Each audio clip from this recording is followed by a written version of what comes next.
Hello दोस्तों, क्या हाल है। तारीख आज 3 जनवरी, दिन बुधवार, हिंदी तिथि सप्तमी। और आइए बात करते हैं आज के मुख्य समाचार में देश भर की तमाम बड़ी खबरों पर नजर डालते हैं। देखिए, सबसे पहले अच्छी खबर तो ये दोस्तों कि देश भर में जो ट्रक ड्राइवरों की हड़ताल हो रही थी वो खत्म हो चुकी है। अब फिर से घूमेगा ट्रकों का पहिया। सरकार से बातचीत के बाद ट्रांसपोर्टरों ने हड़ताल वापस ले ली है, क्योंकि ड्राइवर यूनियन और सरकार के बीच बातचीत हुई और सरकार ने उनको आश्वासन दिया कि फिलहाल लागू नहीं होगा हिट एंड रन कानून। और सरकार ने ड्राइवरों से हड़ताल वापसी की अपील की, तो ड्राइवरों ने भी सरकार की बात मान ली है और अब ऐसे में सरकार और ट्रांसपोर्टर्स के बीच बातचीत से सुलह हो गया। ड्राइवर्स तुरंत काम पर लौटेंगे। पेट्रोल पंपों पर जो लोगों को अब दिक्कत आ रही थी वो समाप्त होगी। बाकी तो हालात काफी गंभीर हो गए थे। ड्राइवर्स यूनियन के साथ बातचीत करते हुए गृह मंत्रालय ने कहा कि इस कानून की जगह नए कानून पर विचार किया जाएगा। और ये जो 2-3 दिन हड़ताल रही दोस्तों, इससे हजारों करोड़ का कारोबार ठप हुआ। सरकारी परिवहन और रोडवेज डिपार्टमेंट को भी करोड़ों रुपए का नुकसान झेलना पड़ा। और गृह मंत्री अमित शाह ने यह भी कहा कि नए क्रिमिनल जस्टिस कानून 26 जनवरी 2024 से पहले नोटिफाई होंगे और अगले 1 साल में पूरे देश में लागू कर दिए जाएंगे। सबसे पहले इनका ट्रायल चंडीगढ़ में होगा। चलिए अगली बड़ी खबर देखिए। सरकार ने कच्चे तेल पर विंडफॉल टैक्स 1000 रुपए प्रति टन बढ़ाया। डीजल और एटीएफ को कर मुक्त कर दिया, यानी कि इनसे विंडफॉल टैक्स को हटा दिया है। हालांकि सरकार के इस फैसले का ज्यादा असर पेट्रोल डीजल के रेट पर देखने को नहीं मिलेगा। ये विंडफॉल टैक्स क्या है, इसके बारे में डिटेल भी थोड़ी आप देख सकते हैं स्क्रीन पर। चलिए अगला बड़ा अपडेट है। देश की माताओं बहनों महिलाओं के लिए अच्छी खबर है। महिला कर्मचारियों के लिए पेंशन का नियम बदल दिया। सरकार की तरफ से बड़ा ऐलान किया गया और सरकार ने जो महिला कर्मचारियों की पेंशन को लेकर जो ये बड़ा फैसला लिया, इसका फायदा ये होगा कि वैवाहिक कलह के मामलों में महिलाएं खुद निर्णय ले पाएगी। जी हाँ दोस्तों, इस नए नियम के मुताबिक अब एक महिला कर्मचारी वैवाहिक कलह की स्थिति में अपने पति की बजाय अपने बच्चे को पारिवारिक पेंशन के लिए नामांकित कर सकती है। यानी महिला कर्मचारी की मौत होने के बाद पेंशन किसे मिलेगी, उसके पति को या उसके बच्चे को। ये फैसला अब महिला कर्मचारी के हाथ में होगा। वो बच्चे को पेंशन के लिए नॉमिनी बना सकेगी। हालांकि इसमें एक कंडीशन होगी, घरेलू हिंसा और तलाक का केस चल रहा होगा तभी ऐसा कर सकेंगी महिला कर्मचारी। और अगर बच्चा नाबालिग है या विकलांग है तो ऐसे मामले में अभिभावक को मिलेगी वो पेंशन। चलिए बैंकिंग न्यूज से बड़ी खबर है। पंजाब नेशनल बैंक ने एफडी पर ब्याज दरें बढ़ा दी है। अब 3.5% से लेकर 7.25% तक इंटरेस्ट मिलेगा पीएनबी पर एफडी कराने पर। ये देख सकते हैं आप इस टेबल में अलग अलग दिनों की एफडी पर कितना इंटरेस्ट मिलेगा। हाल ही में नए साल के मौके पर एसबीआई ने भी एफडी की ब्याज दरें बढ़ाई थी, मैंने आपको बताया था। और अभी कोटक महिंद्रा बैंक पर भी एफडी पर कितना इंटरेस्ट मिल रहा है, इसकी भी डिटेल आप देख सकते हैं। चलिए अगली बड़ी खबर है। दिल्ली हाईकोर्ट का बड़ा फैसला। पति के चरित्र पर झूठा आरोप भी तलाक का आधार है। हाईकोर्ट ने कहा कि पत्नी अगर पति पर विवाहेतर संबंध के बेबुनियाद आरोप लगाए तो ये एक तरह की क्रूरता है और इस आधार पर पति उस पत्नी से तलाक ले सकता है। मतलब कि अगर कोई महिला अपने पति पर एक्स्ट्रा मैरिटल अफेयर्स यानी कि घर से बाहर किसी महिलाओं के साथ नाजायज या अवैध संबंध रखने के आरोप लगाती है तो ये क्रूरता माना जाएगा। हाईकोर्ट ने कहा कि पति उम्मीद करता है कि पत्नी उसका सम्मान करेगी और जरूरत पड़ने पर उसकी ढाल बनेगी, लेकिन इस केस में पत्नी ने पति को परेशान करने में कोई कसर नहीं छोड़ी और इस आधार पर दिल्ली हाईकोर्ट ने इस पति को इस पत्नी से तलाक लेने की मंजूरी दे दी है। वैसे शादी में क्रूरता किस आधार पर तय की जाती है, इसके कुछ पॉइंट्स भी आप देख सकते हैं पति पत्नी के नियम से संबंधित। चलिए दोस्तों फिलहाल देखिए अगली बड़ी खबर। हॉस्पिटल में इलाज को लेकर सरकार ने नया नियम लागू कर दिया। परिजनों के मना करने पर अब मरीजों को आईसीयू में भर्ती नहीं कर सकेंगे अस्पताल। नई गाइडलाइंस जारी हुई है। ये नए साल 2024 से ही हॉस्पिटल को लेकर नया नियम लागू हो चुका है। आईसीयू में भर्ती को लेकर केंद्र सरकार ने नई गाइडलाइन जारी की है, जिसमें ये नियम है कि मरीज या परिवार ने अगर मना कर दिया तो फिर अस्पताल उस पेशेंट को, उस मरीज को एडमिट नहीं करवा सकेंगे आईसीयू में और बेड भी कंडीशन के हिसाब से ही मिलेगा। कई बार होता ना कि अस्पताल अपनी कमाई के चक्कर में जरूरत नहीं है फिर भी मरीज को आईसीयू में एडमिट कर देते हैं ताकि उनका ज्यादा बिल बन जाए, हॉस्पिटल को ज्यादा कमाई हो जाए, है ना। तो ऐसे में अब हॉस्पिटल के लिए ये नई गाइडलाइंस लागू हो चुकी है। इन कंडीशन में ही मरीज को आईसीयू में भर्ती कर पाएंगे। अगर मरीज को ऑक्सीजन सपोर्ट की जरूरत है या सांस लेने में दिक्कत आ रही, मेजर हार्ट अटैक आया, कार्डियक अरेस्ट का मामला, खून की उल्टी हो रही, ऑर्गन सपोर्ट में दिक्कत आ रही, इंटेंसिव मॉनिटरिंग और रेस्पिरेटरी सपोर्ट, इन सिचुएशन में ही मरीज को आईसीयू में भर्ती किया जा सकता है ना। तो देश भर के सभी प्राइवेट हॉस्पिटल के लिए ये सख्त नया नियम लागू हो चुका है। चलिए अगली बड़ी शानदार खबर देखिए। लड़कियों के लिए वृंदावन में खुला देश का पहला सैनिक स्कूल। उत्तर प्रदेश के वृंदावन में इस सैनिक स्कूल के उद्घाटन में रक्षा मंत्री राजनाथ सिंह भी पहुंचे और इस सैनिक स्कूल में कक्षा 6 में प्रवेश के लिए अखिल भारतीय स्तर पर परीक्षा देनी होगी और इस साल के लिए एडमिशन के लिए 21 जनवरी को लिखित परीक्षा होगी। चलिए अगली बड़ी खबर है। 2024 के चुनाव से पहले केंद्र की नरेंद्र मोदी सरकार का मास्टर स्ट्रोक। तमिलनाडु के तिरुचिरापल्ली में 20,000 करोड़ से भी ज्यादा की परियोजनाओं का शुभारंभ किया। पीएम मोदी ने कहा कि मेक इन इंडिया का ब्रांड एम्बेसडर बन रहा तमिलनाडु। वो बोले कि मैंने तमिल संस्कृति के बारे में बहुत कुछ सीखा है। ये कुछ तस्वीरें आप देख सकते हैं। तमिलनाडु के सीएम ने उनको शॉल उड़ाकर प्रधानमंत्री का स्वागत भी किया और ये तमिलनाडु के इंटरनेशनल एयरपोर्ट एयरपोर्ट की नई टर्मिनल बिल्डिंग के बारे में पीएम मोदी को बताते हुए केंद्रीय नागरिक उड्डयन मंत्री ज्योतिरादित्य सिंधिया भी साथ में रहे। तमिलनाडु के बाद प्रधानमंत्री ने लक्षद्वीप का भी दौरा किया और यहाँ उन्होंने द्वीपों में पिछले 10 सालों में हुए विकास कार्यों का जिक्र भी किया। पीएम ने कहा कि आजादी के बाद से लक्षद्वीप के इंफ्रास्ट्रक्चर पर ध्यान नहीं दिया गया, लेकिन हमारा प्रयास है कि कोई भी बिजली गैस जैसी सुविधाओं से वंचित न रहे, है ना। और चलिए दोस्तों अगली बड़ी खबर देखिए, सरकार ने बड़ा फैसला लिया। उत्तर प्रदेश में 18 साल से कम आयु के छात्र छात्राओं के लिए वाहन चलाने पर प्रतिबंध लगाने का आदेश जारी कर दिया। ये देख सकते हैं उत्तर प्रदेश शिक्षा निदेशक की तरफ से ऑर्डर भी जारी किया गया, जिसमें कहा गया कि दुर्घटनाओं को रोकने के लिए ये प्रतिबंध लगाया गया और यूपी परिवहन आयुक्त की तरफ से स्पष्ट निर्देश भी जारी कर दिए हैं कि 18 साल से कम आयु के कोई भी छात्र या छात्राएं वाहन गाड़ी नहीं चला पाएंगे। इस संबंध में सभी आरएम, एआरएम और आरटीओ को भी निर्देश जारी हुए, क्योंकि आंकड़े देखा जाए तो सड़क दुर्घटना में जान गंवाने वाले ज्यादातर बच्चे 18 साल से कम आयु के हैं और इसलिए अब किसी भी नाबालिग के सार्वजनिक स्थान पर वाहन चलाने की भी रोक लगा दी गई है। अगर नाबालिग के हाथ में गाड़ी दी तो उनके माता पिता, उनके गार्जियन को भी दंडित किया जाएगा। उन पर कार्रवाई होगी 3 साल तक की जेल और 25,000 रूपए तक का जुर्माना। हालांकि एक छूट दी गई है, वैध लाइसेंस के साथ 16 साल तक के नाबालिग चला सकेंगे 50 सीसी इंजन की बाइक और इलेक्ट्रिक स्कूटी चलाने की इजाजत होगी। तो उत्तर प्रदेश में सभी स्टूडेंट्स के लिए ये नया नियम लागू हो चुका है, ध्यान रखिएगा, अपने बच्चों को अब गाड़ी व्हीकल ना दें। और वैसे यूपी के छात्र छात्राओं के लिए योगी सरकार की तरफ से कल भी एक नया नियम लागू किया था, मैंने आपको बताया था। स्कूल वैन में सीसीटीवी कैमरे लगाना अनिवार्य होगा और इसके लिए स्कूल संचालकों को 3 महीने का समय दिया है। इस संबंध में भी योगी सरकार की तरफ से आदेश जारी कर दिया। ये अपडेट तो मैंने आपको कल ही बता दिया था, आज ये एक नया नियम था तो साथ में मैंने आपको फिर से रिवाइज कर दिया, ठीक है। चलिए अगली बड़ी खबर देखिए, हाल ही में जम्मू कश्मीर के पुंछ में जो आतंकी हमले हुए उसके कुछ दिनों बाद अब गृह मंत्री अमित शाह ने जम्मू कश्मीर की सुरक्षा समीक्षा को लेकर बैठक की और इसमें आतंकवाद विरोधी अभियानों को मजबूत करने का निर्देश भी दिया। जम्मू एंड कश्मीर में सेना, पुलिस और सीआरपीएफ में कोऑर्डिनेशन बेहतर करें। गृह मंत्री ने कहा स्थानीय खुफिया सूत्रों को और मजबूत करें। वैसे हमारी इंडियन आर्मी के लिए एक और अच्छी खबर है, देखिए आप, अब हमारी सीमा में नहीं घुस सकेंगे पाकिस्तानी ड्रोन भी। भारत ने एक साथ तैयार की 3 एंटी ड्रोन तकनीक और ये जो नई टेक्नोलॉजी बनाई गई है दोस्तों अगले 180 दिन में लागू हो जाएगी, यानी कि लगभग 6 महीने बाद अब बॉर्डर पार नहीं कर सकेगा पाकिस्तानी ड्रोन। पड़ोसी देश पाकिस्तान के खेल पर ऐसे लगेगी लगाम, पाक के नापाक मंसूबे अब होंगे नाकाम। चलिए अगली बड़ी अच्छी खबर है, राममय होगा पूरा देश, घर घर राम ज्योति प्रज्वलन करवाएगी भाजपा। 14 से 22 जनवरी तक धार्मिक स्थलों पर स्वच्छता अभियान भी चलाया जाएगा राम मंदिर उद्घाटन के दौरान। वही देखिए उद्घाटन के बाद भी सरकार ने एक नया प्लान बनाया, राम मंदिर के दर्शन करवाने में मदद करेंगे बीजेपी कार्यकर्ता। 25 जनवरी से 25 मार्च 2024 तक बूथ लेवल पर चलेगा ये अभियान, जिसमें देश भर के अलग अलग राज्यों से लोगों को लाया जाएगा अयोध्या और उन्हें राम मंदिर के दर्शन करवाए जाएंगे। वही देखिए राम मंदिर को राष्ट्र मंदिर बनाने की भी तैयारी शुरू हो चुकी है। उत्तर प्रदेश के मुख्यमंत्री योगी आदित्यनाथ बोले कि 22 जनवरी को पूरी दुनिया को समेट लेगी अवधपुरी, सुरक्षा से कोई समझौता नहीं होगा। इस संबंध में मुख्यमंत्री ने अपने कैबिनेट के साथ बैठक की और राम मंदिर के उद्घाटन की तैयारियों को लेकर प्लान भी बनाया। अच्छा, राम मंदिर से जुड़ी एक अनोखी खबर बताता हूँ आपको, देखिए धर्मनिरपेक्षता से संबंधित खबर है। मुंबई से अयोध्या पैदल यात्रा पर निकली शबनम जो कि एक मुस्लिम लड़की है और वो रामलला के दर्शन के लिए मुंबई से पैदल आ रही है। देवास में वो लोगों से बोली कि राम सबके हैं, मैं दर्शन करूंगी, उनकी पूजा के लिए हिंदू होना कोई जरूरी नहीं है। वाह, कितना अच्छा संदेश दिया एक लड़की ने। ऐसी सोच, ऐसी भावना अगर सबकी हो जाए तो धर्म के नाम पर होने वाली लड़ाइयाँ, धर्म के नाम पर होने वाले दंगे हमेशा हमेशा के लिए खत्म हो जाएंगे। क्यों दोस्तों, सही कहा ना मैंने? आप भी इस बात से सहमत हैं या नहीं? यस अथवा नो नीचे कमेंट करके बताओ मुझे कि यस डीएलएस भाई सही है, और अगर आप सहमत है तो एक लाइक बटन दबाइए इस वीडियो पर फटाफट से। वाकई में शबनम के ऐसी सोच और विचारों को सैल्यूट यार। चलिए अगली बड़ी खबर देखिए, कोरोना बुलेटिन पर खबर आ रही, देश में एक बार फिर कोरोना संक्रमण ने पकड़ी रफ्तार। 24 घंटे में 636 नए मामले सामने आए और जो कोरोना का नया वेरिएंट JN1 फैल रहा ना, उसके भी मरीजों की संख्या देश भर में 200 के पार पहुंच चुकी है। एग्जैक्ट आंकड़े बताऊं आपको तो 263 मामले सामने आ चुके हैं JN1 के अब तक। सबसे ज्यादा केरल में इसके संक्रमित मामले हैं। छत्तीसगढ़ के भी 14 जिलों में कोरोना के 86 एक्टिव केस चल रहे हैं, 15 और नए मरीज मिले। और एक खतरे की बात तो ये है कि कोरोना के बीच कई जगहों पर स्वाइन फ्लू की दस्तक भी फिर से हो चुकी है। खांसी, जुकाम, बुखार और सांस की समस्या के मरीज काफी ज्यादा बढ़ रहे हैं अभी ठंड के माहौल में, और ऐसे में कई राज्य सरकारों ने तो संदिग्ध मरीजों की कोरोना जांच कराने के आदेश भी जारी कर दिए हैं। उत्तराखंड में स्वाइन फ्लू के कई सारे मामले सामने आ चुके हैं, सावधान रहिएगा आप भी। चलिए अगली बड़ी खबर देखिए दोस्तों, अभी एक दिन पहले जो जापान में भूकंप आया था उसमें अब तक 48 लोगों की जान जाने की खबर है। 1 लाख से ज्यादा लोगों ने घर छोड़ दिया सुनामी की चेतावनी के बाद। 200 से ज्यादा इमारतें जल गई, इतनी आग भी लग गई। 140 आफ्टर शॉक्स के बीच रेस्क्यू ऑपरेशन अभी भी जारी है। जापान में एक के बाद एक कई बड़े भूकंप के झटके लग रहे हैं फिर से। और देखिए जापान में भूकंप आने के बाद एक सुनामी का वीडियो भी सोशल मीडिया पर वायरल हो रहा है, जिसमें लहरों से जान बचाते हुए भागते लोग बाग दिख रहे हैं, कहीं बाढ़ में बहती दिखी सैकड़ों गाड़ियां भी। हालांकि ये जो वीडियो है ये सोशल मीडिया पर वायरल किया जा रहा है, ये जापान के सुनामी का नहीं है, ये पुराना वीडियो है जिसे वापस वायरल किया जा रहा है। और दोस्तों भूकंप पर एक बड़ी खबर ये भी कि अभी बीती देर रात हमारे देश के मणिपुर में भी 3.0 तीव्रता का भूकंप आया। बंगाल और अफगानिस्तान में भी भूकंप के झटके महसूस हुए 3.5-4 तीव्रता के। गनीमत रही कि जानमाल का नुकसान नहीं हुआ। चलिए दोस्तों अगली एक इंटरेस्टिंग खबर बताता हूँ आपको, देखिए यूएस में 40 मिनट के अंतर से जन्मे जुड़वा बचे, जिनमें पहले बच्चे की जन्म तारीख तो 31 दिसंबर 2023 थी और दूसरे बच्चे की जन्म तारीख 1 जनवरी 2024 हो गई, क्योंकि 12 बजे से से पहले एक बच्चा जन्मा था नए साल की रात, और फिर नया साल लागू होने के बाद 1 जनवरी 2024 की रात में 12 बजे बाद दूसरे बच्चे का जन्म हुआ 40 मिनट बाद। अमेरिका के न्यू जर्सी का ये मामला है। अब देखिए इन दोनों बच्चों की जुड़वा होने के बावजूद डेट ऑफ बर्थ अलग अलग रहेगी। ये है कुदरत का करिश्मा। चलिए अगली बड़ी खबर देखिए। अब आपकी यात्रा और भी सुगम और आसान होगी। बिहार से लेकर उत्तर प्रदेश और झारखंड की 61 रूटों पर नई बसें चलाई जाएगी। सरकार की तरफ से ये नया प्लान बनाया गया और बिहार में पहली बार हेलीकॉप्टर सेवा भी शुरू होने जा रही है। अब आप हेलीकॉप्टर के जरिए बिहार, गया और बोध गया का बढ़िया नजारा देख पाएंगे। और वहीं गूगल मैप में भी अब आपको एक नया शानदार अपडेट मिलने जा रहा। गूगल मैप के जरिए भी अब आप रियल टाइम लोकेशन शेयर कर पाएंगे। जैसे व्हाट्सएप और सिग्नल ऐप में होता है ना, ठीक वैसे ही डायरेक्टली गूगल मैप के जरिए आप रियल टाइम लोकेशन सेंड कर पाएंगे। जल्दी ये नया फीचर मिलेगा। और अगली खबर देखिए, आप पर्यटकों को बड़ी राहत, इलेक्ट्रिक व्हीकल से कर सकेंगे उत्तराखंड की सैर। इन 14 गेस्ट हाउसों में फरवरी से ही वाहन चार्जिंग की सुविधा भी मिलना शुरू हो जाएगी। कहां जिनकी लिस्ट भी आप देख सकते हैं। उत्तराखंड में पर्यटकों को यहाँ नई फैसिलिटी मिलेगी। खबर है हरियाणा सरकार का नया साल का तोहफा। अब सभी कर्मचारियों को कैशलेस उपचार की सुविधा मिलेगी। इंडोर व डे केयर उपचार भी इसमें शामिल होंगे। हरियाणा सरकार की तरफ से 2024 के नए साल के मौके पर सरकारी कर्मचारियों और उनके आश्रितों के लिए ये बड़ा तोहफा दिया गया। और बड़ी खबर देखिए, पीएम विश्वकर्मा योजना लॉन्च करने वाला देश का पहला यूटी यानी कि यूनियन टेरिटरीज बना जम्मू एंड कश्मीर। केंद्र शासित प्रदेश पहला ऐसा बना जिसमें पीएम विश्वकर्मा योजना लॉन्च हो चुकी है। कारीगरों को इस योजना में कई फायदे मिलते हैं। आपको पता होगा अभी कुछ समय पहले ये योजना केंद्र की नरेंद्र मोदी सरकार द्वारा लॉन्च की गई थी, जिसमें कारीगरों कामगारों को 3 लाख रुपए तक का बिना ब्याज के लोन मिलता है। 15,000 रुपए तक की टूल किट राशि भी मिलती है। और भी इस योजना के कई तरह के फायदे हैं जिनके बारे में जानकारी मैंने आपको डीएलएस न्यूज पर पहले भी बताई हुई है। 18 तरह के पारंपरिक कारीगरों और शिल्पकारों को इस योजना का लाभ दिया जाता है केंद्र सरकार की तरफ से, है ना। तो जम्मू एंड कश्मीर में भी अब इस योजना का लाभ मिलेगा। चलिए अगली बड़ी खबर देखिए दोस्तों, बैंकिंग स्टॉक्स के इन्वेस्टर्स के लिए बड़ा अपडेट आ रहा। आरबीआई के इस नियम के बाद सिर्फ ये बैंक ही कर सकेंगे डिविडेंड का ऐलान। दरअसल अब भारतीय रिजर्व बैंक आरबीआई ने 6% यानी कि 6% से कम एनपीए रेशियो वाले बैंकों को ही डिविडेंड घोषित करने की अनुमति दी है। इस तरह का प्रस्ताव रखा है। तो अब ये नया नियम लागू हो जाएगा। अगर आप स्टॉक मार्केट से जुड़े हैं तो समझ गए होंगे। आरबीआई ने इस नियम पर 31 जनवरी तक सुझाव भी मांगे हैं। और भी ज्यादा जानकारी देख सकते हैं आप इसके बारे में। और चलिए दोस्तों खबरों में आगे बढ़े अपन, इससे पहले आज के मौसम समाचार पर नजर डाल लेते हैं। देखिए देश के 19 राज्यों में कोहरे का भयंकर कहर देखा जा रहा है। 9 शहरों में तो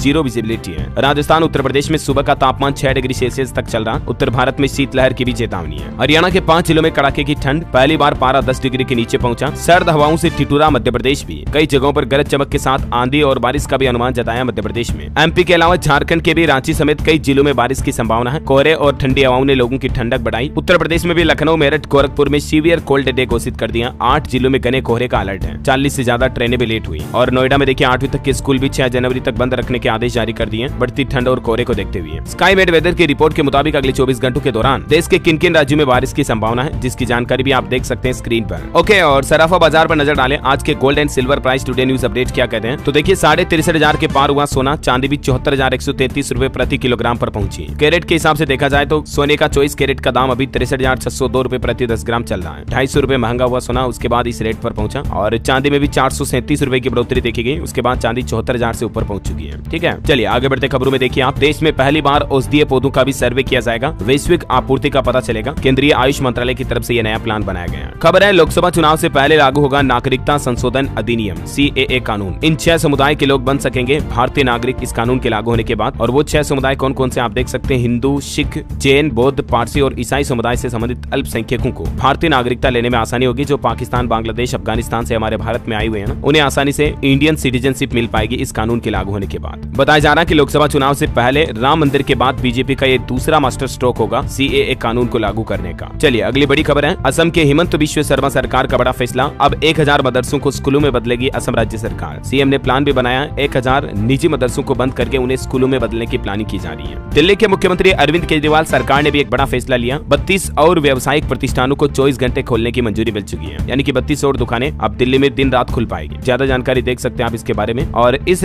आदेश के बाद अब टोटल 650 से भी ज्यादा ऐसी दुकानें हो गई हैं इंडस्ट्रियल के बाद। इनकी संख्या बढ़कर जो रात दिन खोलने की मंजूरी में है। चलिए बड़ी खबर देखिए। देश के सर्वोच्च न्यायालय सुप्रीम कोर्ट ने सरकार और रेलवे से सवाल करते हुए पूछा कि रेलवे ने सेफ्टी के लिए क्या किया। पूरे रेल नेटवर्क में कवच सिस्टम लागू करने पर कितना खर्च आएगा। आए दिन होने वाली रेल दुर्घटनाओं पर चिंता जताते हुए सुप्रीम कोर्ट की तरफ से केंद्र सरकार से ये सवाल किए गए हैं। देखते हैं अब केंद्र सरकार की तरफ से क्या जवाब दिया जाता है। जो भी अपडेट आएगा मैं आपको बता दूंगा। फिलहाल देखिए अगली बड़ी खबर। व्हाट्सएप ने नवंबर महीने में बैन किए 72 लाख अकाउंट यूजर्स पर भारतीय कानून और व्हाट्सएप के नियमों का उल्लंघन करने का आरोप लगाया। अगर आप व्हाट्सएप पर अश्लील या फेक कंटेंट या फेक न्यूज इधर उधर फॉरवर्ड करते हो, शेयर करते हो ग्रुपों में, तो आपका भी व्हाट्सएप अकाउंट बैन हो सकता है। फिर आपके मोबाइल नंबर पर व्हाट्सएप कभी नहीं चलेगा, इसलिए ध्यान रखिएगा, है ना। अच्छा, आपकी सेहत को लेकर देखिए। देश के प्रधानमंत्री नरेंद्र मोदी ने भी कहा कि रोजाना 7 घंटे की नींद लेना जरूरी है। हैं। कई लोग होते हैं ना, कहते हैं कि मैं तो ज्यादा काम करता हूँ, 4 घंटे ही सोता हूँ, तो ऐसे लोगों को कर्मठ नहीं बल्कि मेंटली अनफिट कहा जाता है। नींद का विज्ञान आपको समझना चाहिए। ये नींद का मीटर भी आप देख सकते हैं, स्लीप मीटर बताता हूँ, कितने साल से कितने साल के बच्चों के लिए कितने घंटे नींद लेना जरूरी है, जिसमें आप देख सकते हैं नाबालिग के बाद एक वयस्क लड़के के लिए लगभग 8 से 7 घंटे नींद लेना जरूरी होता है। 7 घंटे से कम नींद अगर आप लेते हो तो आप में कई तरह की बीमारियां पैदा हो सकती हैं। हाई ब्लड प्रेशर, स्ट्रोक की संभावना होना, आपके हार्मोन्स डिस्टर्ब हो सकते हैं, डिप्रेशन में जा सकते हैं, आप याददाश्त कमजोर होगी है। अच्छी नींद अगर आप लेना चाहते हैं तो इसके लिए कुछ उपाय भी हैं। रोजाना कम से कम 30 मिनट धूप में रहें, सोने जागने का समय निश्चित करें और सबसे इंपोर्टेंट तो मोबाइल फोन थोड़ा कम देखें। राइट, चलिए अगली बड़ी खबर देखिए आप। 22 जनवरी को छत्तीसगढ़ में ड्राई डे होगा। छत्तीसगढ़ की नई सरकार की तरफ से फैसला लिया गया। ड्राई डे का मतलब इस दिन पूरे राज्य में शराब की दुकानें बंद रहेगी। छत्तीसगढ़ के मुख्यमंत्री विष्णुदेव साय की तरफ से ऐलान किया गया और ये भी कहा गया कि प्रदेश से 100 टन सब्जी अयोध्या भेजी जाएगी। बात कुछ यूं कि 22 जनवरी को आपको पता होगा राम मंदिर की प्राण प्रतिष्ठा का कार्यक्रम है ना, तो राम राज्य के आदर्श के साथ ही छत्तीसगढ़ सरकार ने 22 तारीख को शराब पर पाबंदी लगाने के लिए ड्राई डे घोषित कर दिया। और खेल समाचार पर खबर है, ऑस्ट्रेलिया विमेंस ने तीसरा वनडे 190 रन से जीता। 12 साल में भारत की सबसे बड़ी हार हुई, सीरीज 3-0 से गंवाई। लीच फील्ड की सेंचुरी भी देखने को मिली। बड़ी खबर देखिए, उत्तर प्रदेश की योगी सरकार ने आशा वर्करों को नए साल का तोहफा दिया और अब इस काम के लिए 1500 रुपए मिलेंगे। दरअसल पीड़ित व्यक्ति को इलाज के लिए सामुदायिक स्वास्थ्य केंद्र या जिला अस्पताल पहुंचाने वाली आशा कार्यकर्ताओं को प्रोत्साहन राशि के रूप में 1500 रुपए दिए जाने का फैसला किया है। और वहीं देखिए, किसान भाई लोगों की ई-केवाईसी के लिए भी नया प्लान बनाया। लाखों किसानों की ई-केवाईसी के लिए गाँव-गाँव जाएंगे अधिकारी। 25 जनवरी तक उत्तर प्रदेश में ये अभियान चलेगा। और बड़ी खबर देखिए, मध्य प्रदेश में भी अब रात 11 बजे के बाद नहीं खुल सकेंगी दुकानें। नए आदेश में केवल इन दुकानों को छूट मिलेगी। जो हॉस्पिटल और मेडिकल स्टोर हैं उनको छूट रहेगी, बाकी 11 बजे बाद दुकान खुली तो उन्हें सील कर दिया जाएगा। फिलहाल ये नया नियम मध्य प्रदेश में भोपाल जिला प्रशासन की तरफ से लागू किया गया, धीरे धीरे पूरे राज्य में लागू किया जाएगा। और बड़ी खबर है, नए साल पर हिमाचल प्रदेश सरकार ने दिव्यांग बच्चों को बड़ा तोहफा दिया। विशेष सुविधा वाले इंटीग्रेटेड संस्थान खोलने की घोषणा की गई है। जो दिव्यांग बच्चे हैं ना, उनके लिए स्पेशल फैसिलिटी वाले संस्थान खोले जाएंगे। हिमाचल प्रदेश के मुख्यमंत्री सुखविंदर सिंह सुक्खू की तरफ से नए साल के मौके पर ये अनाउंसमेंट किया गया। चलिए अगली बड़ी खबर है, कंज्यूमर अफेयर्स ने एक बार फिर से निर्देश जारी किया और कहा कि डिब्बा बंद उत्पादों पर विनिर्माण की तारीख यानी कि उनका मैन्युफैक्चरिंग डेट और प्रति इकाई बिक्री मूल्य देना अनिवार्य होगा। प्रति यूनिट उसका क्या रेट है, ये दोनों ही चीजें अब लिखना अनिवार्य होगी सभी पैक्ड प्रोडक्ट पर। ये नए नियम भी लागू हो चुके हैं। इसके बारे में ब्रीफ इन्फॉर्मेशन मैंने कल भी बताई थी आपको, है ना। चलिए अगली बड़ी खबर है, राजस्थान की बंजर जमीन उगलेगी सोना।